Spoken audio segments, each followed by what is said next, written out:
Hello વિદ્યાર્થી મિત્રો, હવે આપણે હોમવર્કની અંદર આપેલા સમતોલિત સમીકરણનું હું અત્યારે હાલ પહેલાં સોલ્યુશન કરાવું છું, પછી આપણે નવા ટોપિક તરફ આગળ વધીએ. તો સૌથી પહેલું સમીકરણ જે હોમવર્કમાં આપેલું હતું એમાં હતું H2 પ્લસ Cl2 અને તેની સામે તમને પ્રોડક્ટમાં મળતું હતું HCl હાઇડ્રોક્લોરિક એસિડ. ઓકે વિદ્યાર્થી મિત્રો, હવે શું વાત કરી હતી આપણે કે સૌથી પહેલાં તો અહીંયા કેટલા પ્રકારના તત્વો છે, તો કે જોઈ શકો છો તમે એક હાઇડ્રોજન છે, ક્લોરિન છે. હવે નેક્સ્ટ શું કરશો, ડાબી અને આ બાજુ લખશો તમે જમણી. તો અહીં જોઈ શકો છો ડાબી બાજુ હાઇડ્રોજન કેટલા છે, 2, તો અહીં લખો 2. અહીંયા ડાબી બાજુ ક્લોરિન કેટલા છે, 2, તો અહીં લખો 2. જમણી બાજુ હાઇડ્રોજન કેટલા છે, 1, ક્લોરિન કેટલો છે, 1. બીજી ખાસ અગત્યની સૂચના કે જ્યારે પણ તમે કોઈ પણ સમીકરણને સમતોલિત કરો છો ત્યારે તેના અણુસૂત્રમાં કોઈ પણ જાતનો ફેરફાર કરવાનો નથી. જે ફેરફાર થશે એ તેની આગળ જે આપણે મોલની સંખ્યા લખીએ છીએ તેમાં જ ચેન્જીસ થવાનો છે. મતલબ કે તમે કોઈ પણ સંખ્યા લખશો તો અહીંયા જ ચેન્જીસ થશે. તમે પછી અહીંયા H2 ને કોઈ બીજી રીતે મતલબ કે ખાલી H લખશો તો એ વસ્તુ ખોટી છે. H2 ને છે એ H2 જ રહેશે હંમેશા. તો અહીંયા હાઇડ્રોજન હવે જોઈ શકો છો તમે, હાઇડ્રોજન ડાબી બાજુ 2 છે જ્યારે જમણી બાજુ 1 છે. ક્લોરિન ડાબી બાજુ 2 છે, જમણી બાજુ 1 છે. તો હવે મારે શું કરવાનું રહેશે,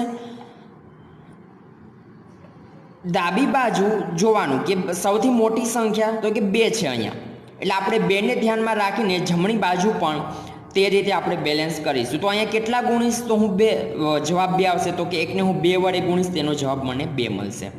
પછી ક્લોરિનમાં પણ સેમ વસ્તુ, જો હું 1ને 2 વડે ગુણું તો મને એનો આન્સર મળશે 2. મતલબ કે મારે જમણી બાજુ શું કરવું પડશે, 2 વડે ગુણવા પડશે. તો હવે આ સમીકરણ કેવું થઈ ગયું તમે જોઈ શકો છો, H2 પ્લસ Cl2 અને તમને જે નિપજ મળે છે એ નિપજમાં છે હાઇડ્રોક્લોરિક એસિડ.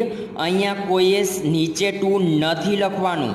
શું કીધું છે મેં તમને લોકોને કે આગળ જ સંખ્યા એડ કરવાની રહેશે, એટલે તમારે 2 અહીંયા આગળ લખવા પડશે. એટલે આ 2 છે એ બંનેને લાગુ પડે, હાઇડ્રોજનને પણ લાગુ પડશે અને ક્લોરિનને પણ લાગુ પડશે. આનો મતલબ શું થાય, 2HCl મતલબ HCl એકવાર અને HCl 2 વાર, એટલે આને લખાશે 2HCl. તો આ છે આપણું પહેલું સમીકરણ.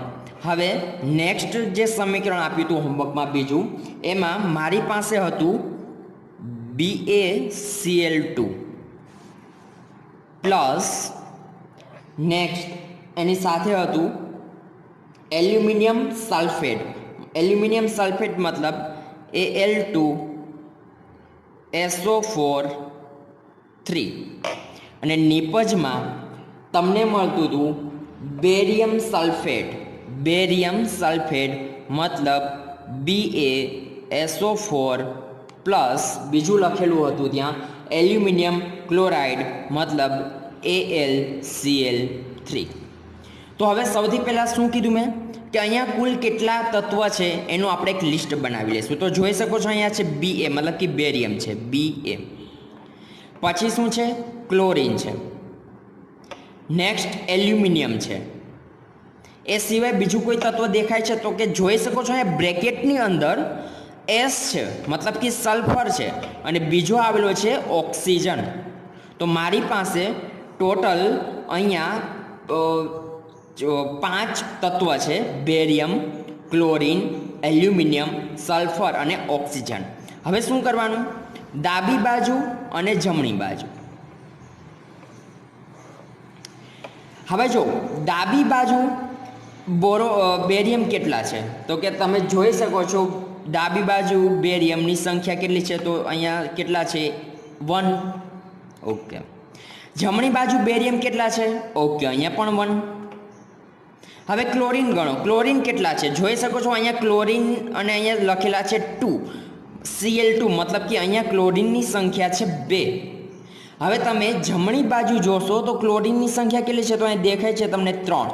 ઓકે 3. એલ્યુમિનિયમની વાત કરીએ તો અહીંયા એલ્યુમિનિયમ કેટલા છે 2.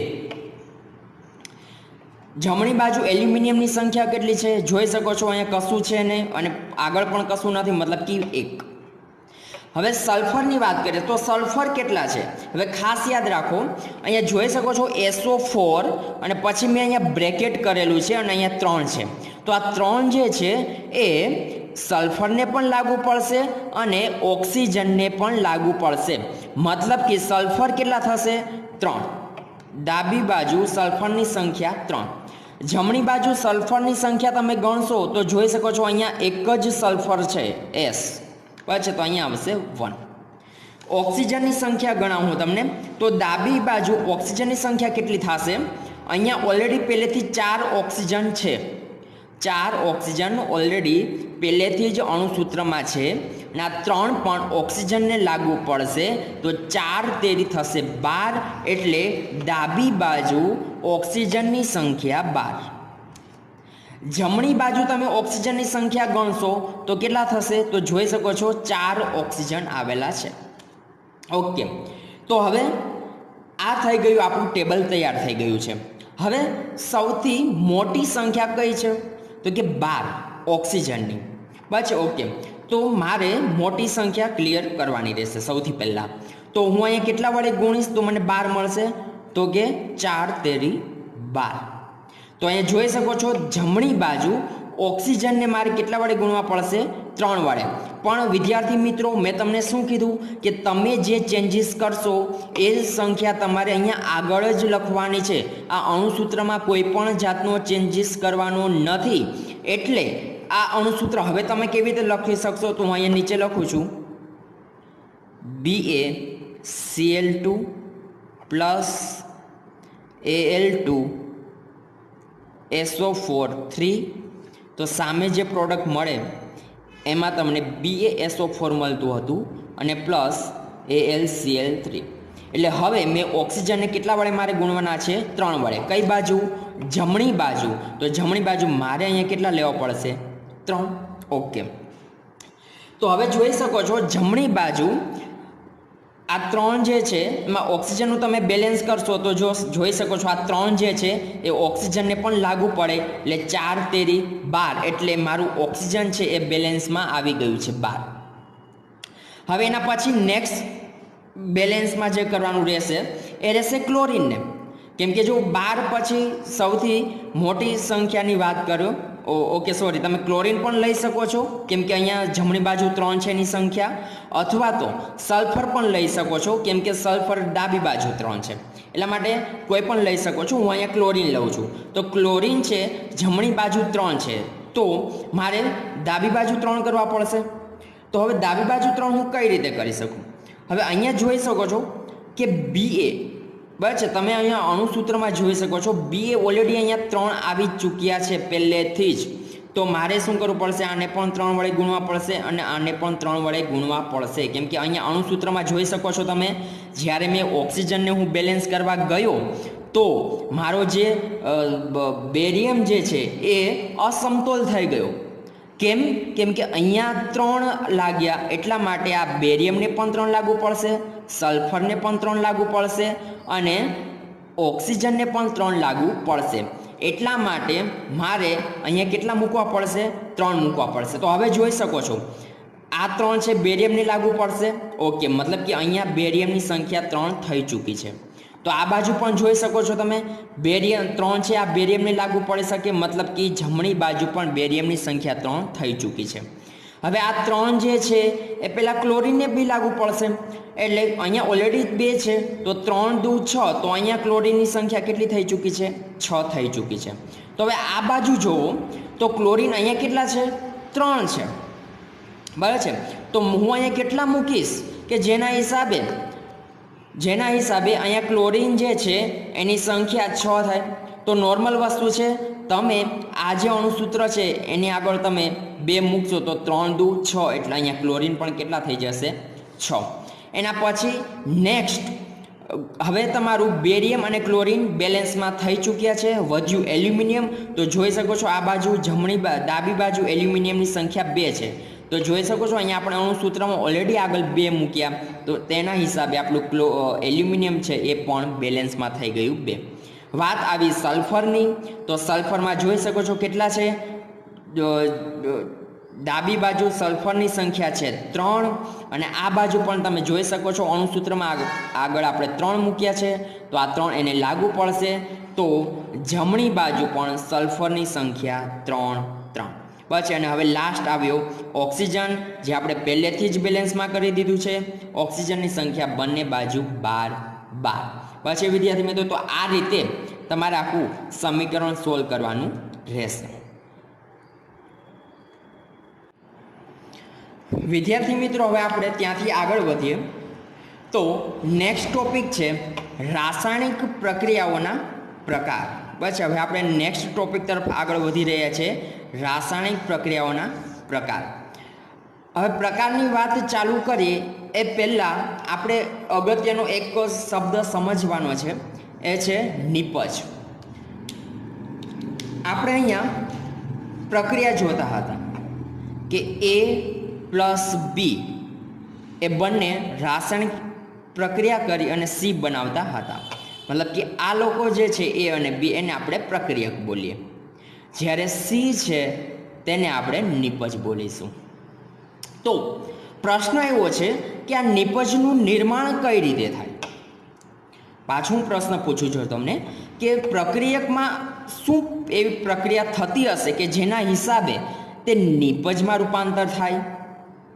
બરાબર છે, તો એના માટે શોર્ટકી તમે સમજો તો મેં લખ્યું છે કે પ્રક્રિયકોમાં રહેલા પરમાણુ વચ્ચેના બંધ તૂટે।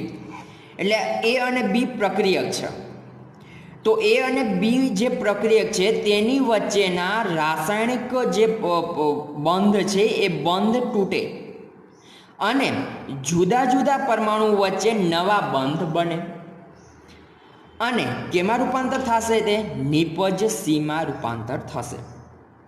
બરાબર છે, અગેન પાછી હું વ્યાખ્યા બોલું છું, બરાબર છે, કે નિપજ કઈ રીતે બને?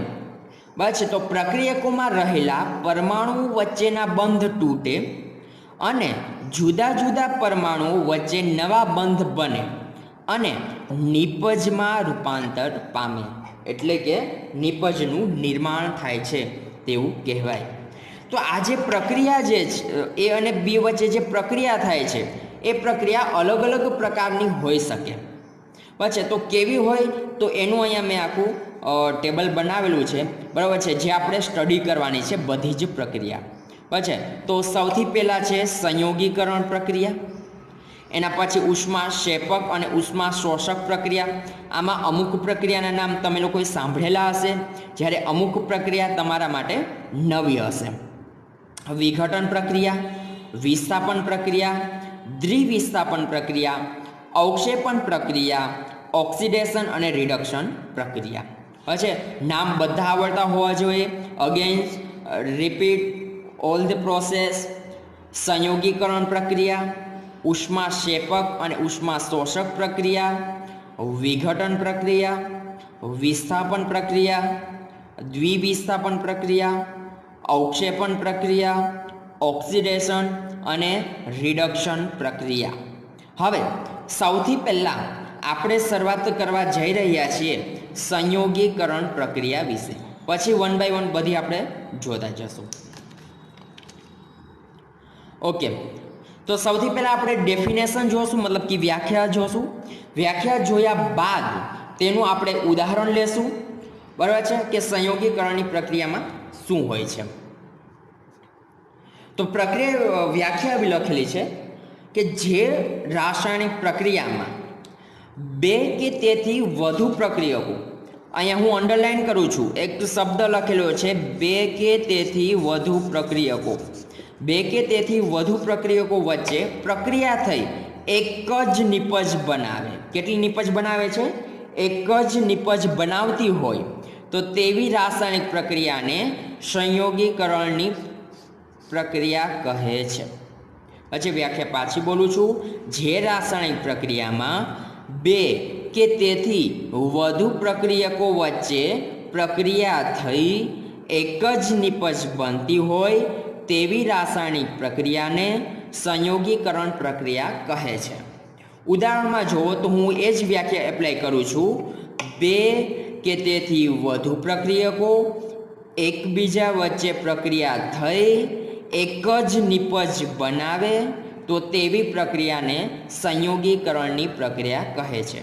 હવે અહીંયા જોઈ શકો છો ઉદાહરણ તરીકે કાર્બન છે, પછી જે ઘન અવસ્થામાં લીધેલો છે, ઓક્સિજન વાયુ છે જે ગેસ અવસ્થામાં હોય એટલા માટે મેં અહીંયા જી લખેલો છે.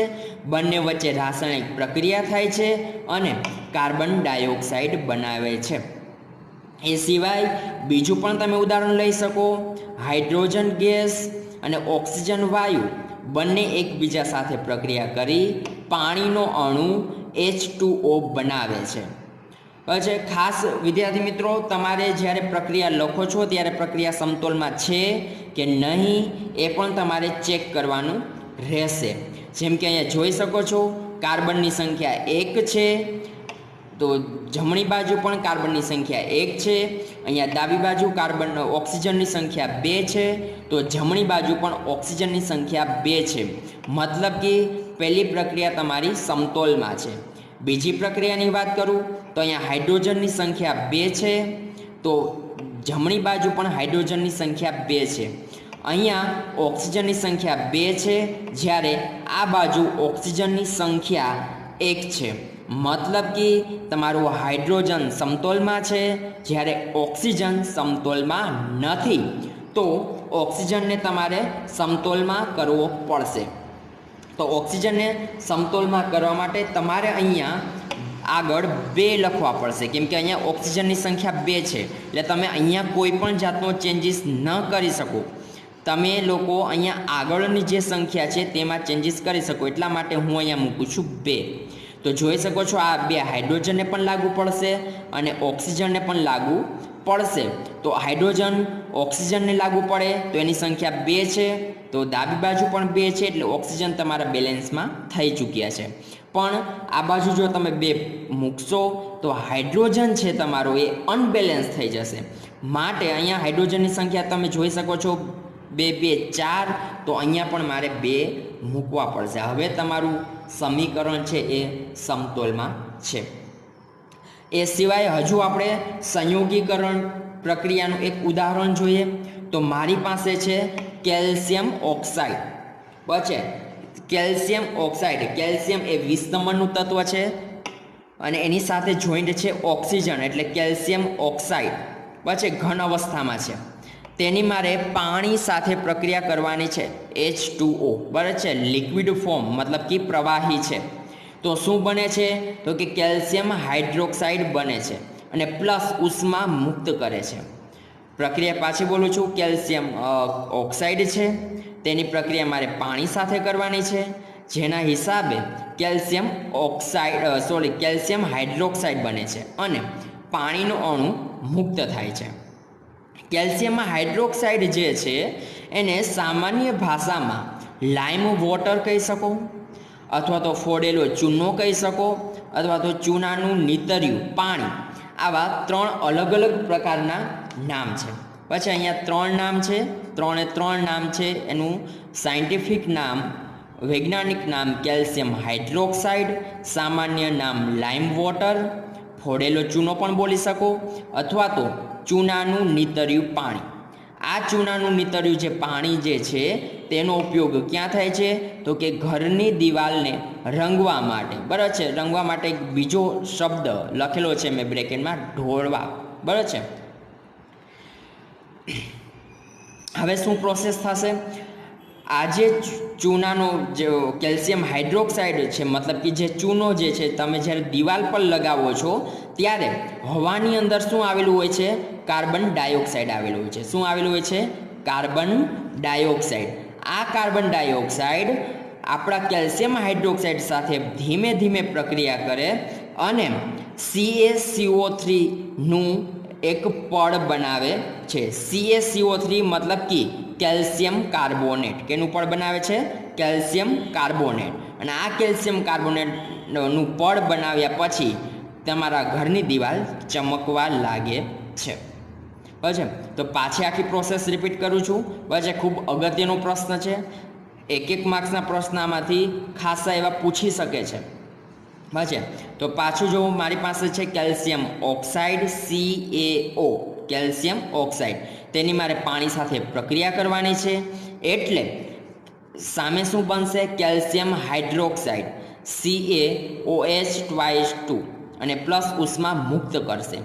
આ જે કેલ્શિયમ હાઇડ્રોક્સાઇડ છે તેનો ઉપયોગ આપણે દિવાલમાં રંગકામ માટે કરીએ છીએ.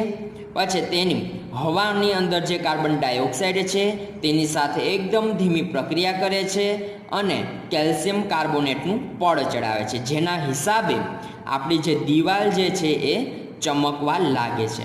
પછી આ જ વસ્તુને આપણે રાસાયણિક સમીકરણમાં લખવું હોય તો તો અહીંયા છે કેલ્શિયમ હાઇડ્રોક્સાઇડ અને કાર્બન ડાયોક્સાઇડ, એ બંને વચ્ચે પ્રક્રિયા થઈ કેલ્શિયમ કાર્બોનેટ બને છે અને પાણીનો અણુ મતલબ કે H2O જે છે એ રિમૂવ થાય છે. બરાબર. તો આ જે પ્રક્રિયા આપણે જોઈ એ સંયોગીકરણની પ્રક્રિયા છે. પછી પાછી વ્યાખ્યા હું રિપીટ કરું છું. બે કે તેથી વધુ પ્રક્રિયકો વચ્ચે પ્રક્રિયા થઈ એક જ નિપજ બનતી હોય તો તેવી પ્રક્રિયાને સંયોગીકરણની પ્રક્રિયા કહે છે.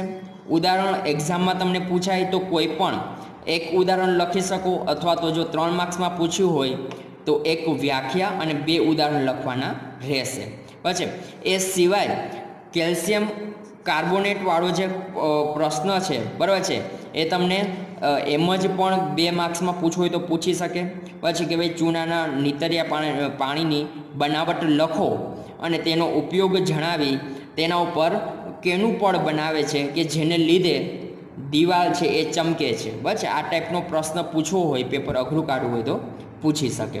બરાબર. અને ખાસ યાદ રાખવાનું છે પાણીનો અણુ H2O, પાણી છે એ દૂર થાય છે. જેમ ધીમે ધીમે કાર્બન ડાયોક્સાઇડનું શોષણ થતું જશે તેમ તેમ તેમાંથી ભેજ જે છે એ ભેજનું પ્રમાણ દૂર થતું જશે, વાતાવરણમાં બાષ્પ બનીને બહાર નીકળતી જશે.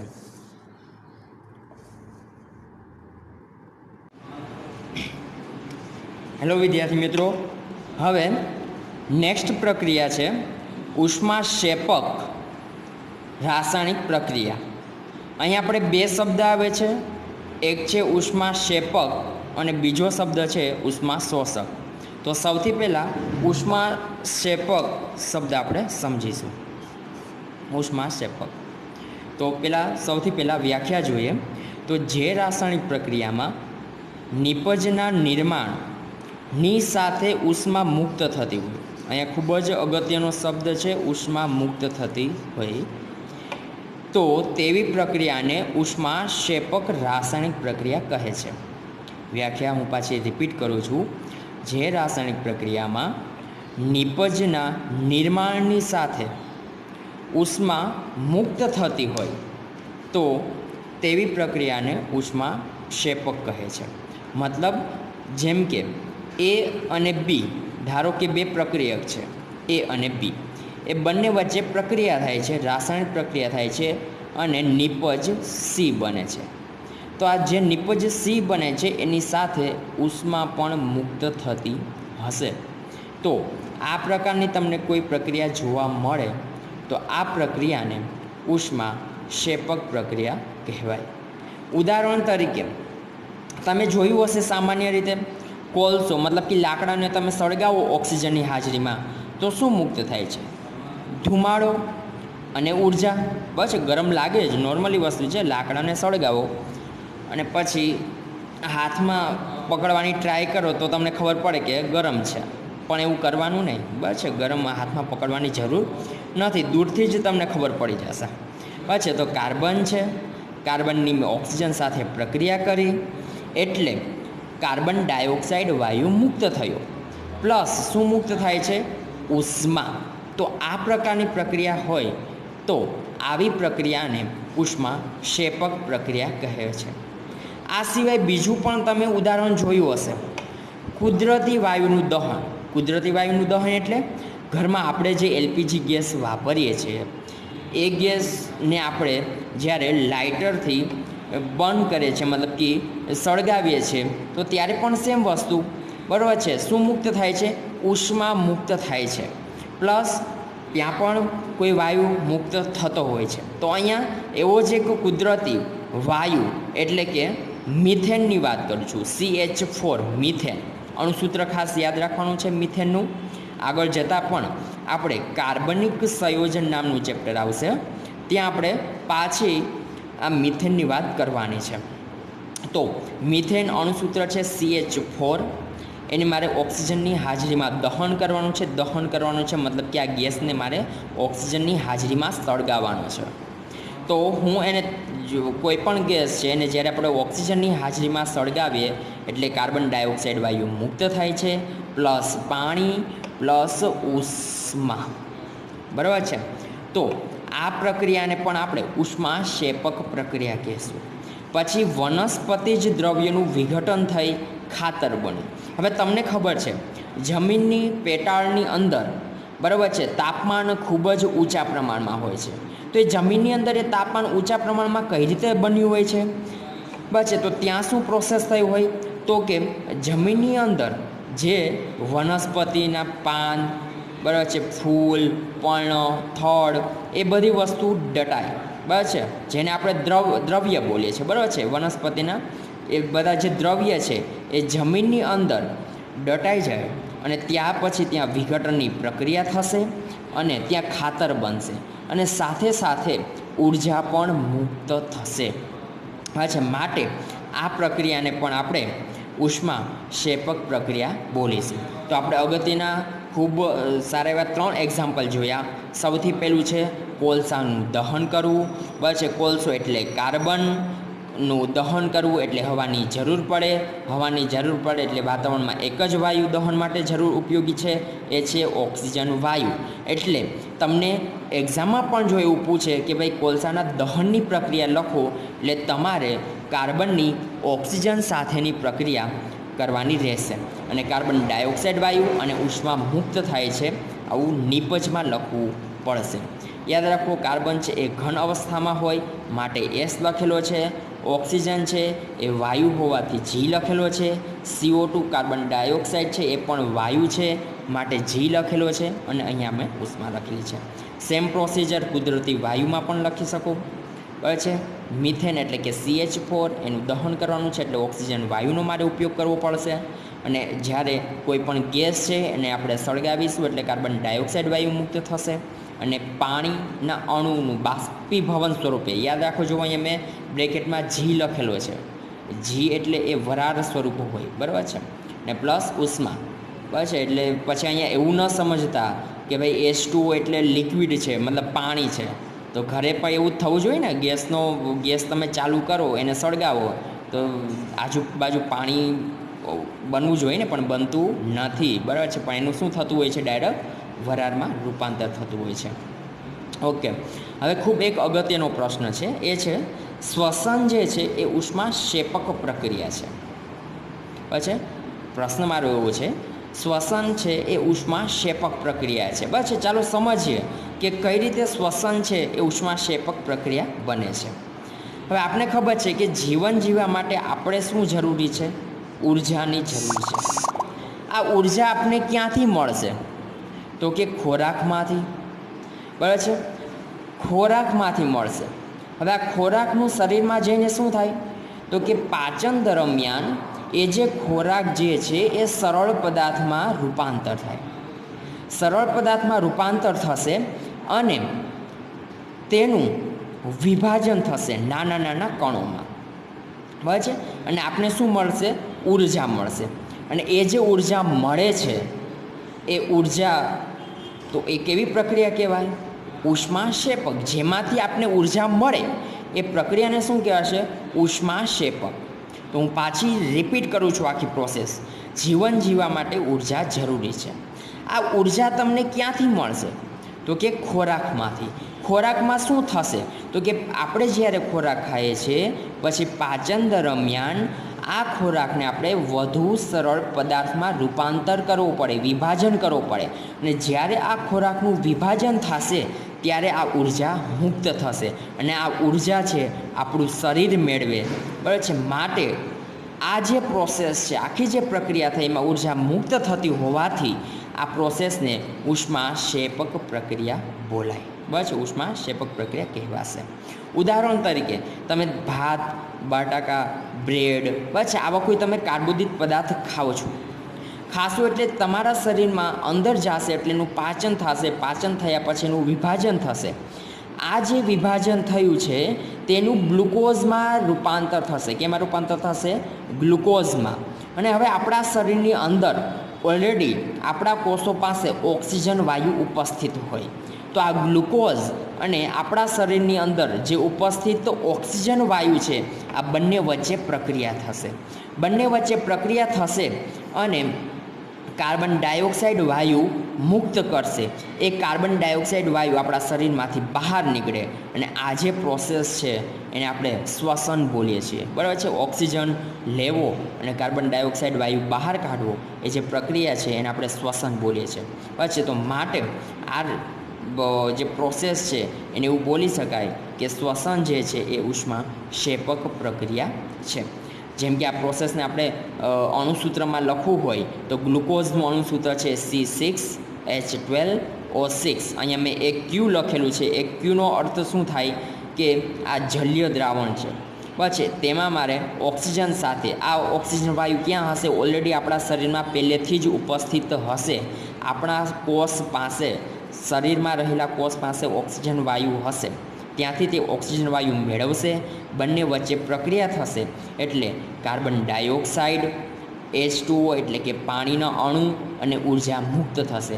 આ ઉર્જા જે મુક્ત થઈ એ આપણે જીવન જીવવા માટે ઉપયોગી નીવડે, બરાબર છે. જ્યારે કાર્બન ડાયોક્સાઇડ વાયુ છે એ શરીરમાં શ્વસન મારફતે બહાર નીકળી જતો હોય છે અને H2O જે છે એ શરીરમાં પાણીનું પ્રમાણ જાળવી રાખવાનું કામ કરે છે.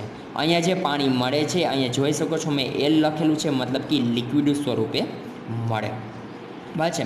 તો પ્રોસેસ પાછી હું જોઉં છું. પ્રોસેસ શું કરી? મારી પાસે કાર્બોદિત પદાર્થો હતા. આ કાર્બોદિત પદાર્થનું નાના નાના ઘટકોમાં વિભાજન થયું. વિભાજન થયા પછી તેનું ગ્લુકોઝમાં રૂપાંતર થયું.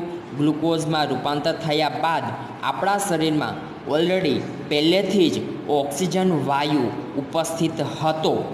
એટલા માટે ગ્લુકોઝ અને ઓક્સિજન બંનેએ પ્રક્રિયા કરી અને કાર્બન ડાયોક્સાઇડ વાયુ મુક્ત કરી અને ઉર્જા આપને પ્રાપ્ત થઈ, જે શરીરને જીવન જીવવા માટે ઉપયોગી નીવડશે, બરાબર છે.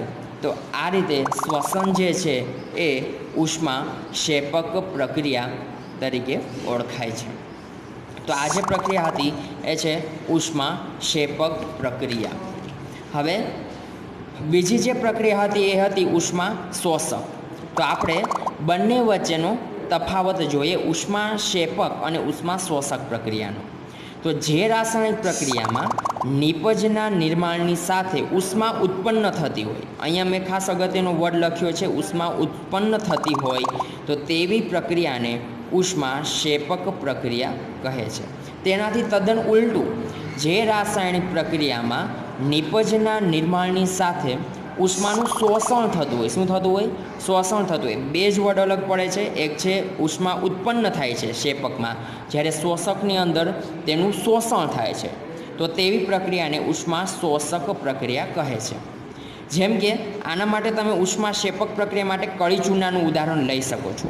આપણે આ હાલ પણ આગળ કળી ચૂનાનું ઉદાહરણ જોયું. દિવાલ ઉપર કલર કરીએ છીએ ત્યારે જે યુઝ થાય છે કળી ચૂનો તે જ, બરાબર છે. અને પહેલાંમાં તમે ઉષ્મા શોષક પ્રક્રિયામાં ઉદાહરણ લઈ શકો બેરિયમ હાઇડ્રોક્સાઇડની એમોનિયા ક્લોરાઇડ સાથેની પ્રક્રિયા, જે મેં તમને હોમવર્કની અંદર સમતોલ કરવા માટે જે સમીકરણ આપ્યું હતું એ જ સમીકરણ આનું બનશે, બરાબર છે, બેરિયમ હાઇડ્રોક્સાઇડ, બરાબર છે. તો આજે આપણે અહીંયા સુધીની પ્રક્રિયાઓ જોશું. નેક્સ્ટ હવે ઓક્સિડેશન રિડક્શન, બરાબર છે, વિસ્થાપન પ્રક્રિયા એ નેક્સ્ટ લેક્ચરમાં તેની વાત કરીશું.